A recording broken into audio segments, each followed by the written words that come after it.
Welcome to The Explainer. Today we're diving into something pretty fascinating, the psychology of why some of the smartest, most intelligent people you'll ever meet often just choose not to argue.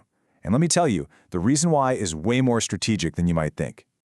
I mean, really think about it. You've definitely seen this play out before, right? You're in a work meeting, maybe at a tense family dinner, or you're just scrolling through the comments section online, and there's always that one person who clearly knows their stuff, but when the sparks start to fly, they just stay quiet. What's up with that? Now, it's super easy to just assume that silence comes from a place of arrogance, like they think they're too good for the conversation. But the truth is, it's actually something way more sophisticated. It's a strategic move that goes well beyond the simple need to be right.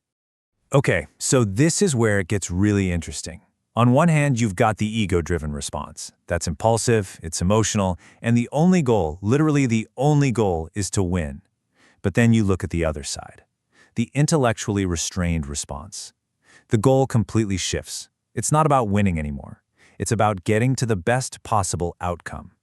Big difference.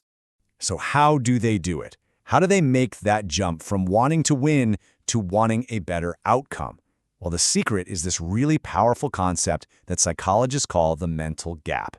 And this gap is everything. It's that tiny little sliver of time between someone saying something that triggers you and your immediate knee-jerk reaction. For most of us, that's an automatic process. But for someone who's intellectually restrained, that little pause is a space of incredible power, a place where they make a conscious choice. Let's break it down like this. First, you have the stimulus. Someone challenges you or says something you disagree with. Then comes the most critical step of all, the gap, that deliberate, conscious pause. And only after that do you get the response, which is now a considered action, not an emotional reaction. The real magic isn't in what's said, but in that moment of silence that comes right before it. So what is actually going on inside our heads during that powerful little pause? I mean, how does this work on a biological level? Let's look under the hood. Well, the first key piece of the puzzle is something called cognitive inhibition.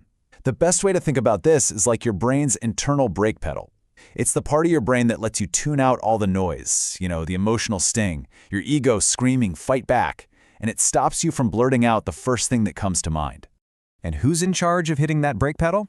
That would be your executive control.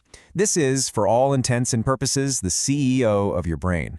It's the part that stays cool under pressure, that directs your attention where it needs to go, and guides your decisions towards a better long-term goal, instead of just letting your emotions run the whole show. Okay, so with those mental tools fired up, the point isn't just to stay calm for the sake of being calm. It's about using that pause to make a very quick, very strategic calculation. And that quote really nails it. That mental gap, powered by your brain's brake pedal and its CEO, is all about one thing: rapidly evaluating the consequences of jumping into the fight. It's a moment of foresight, not just a moment of restraint.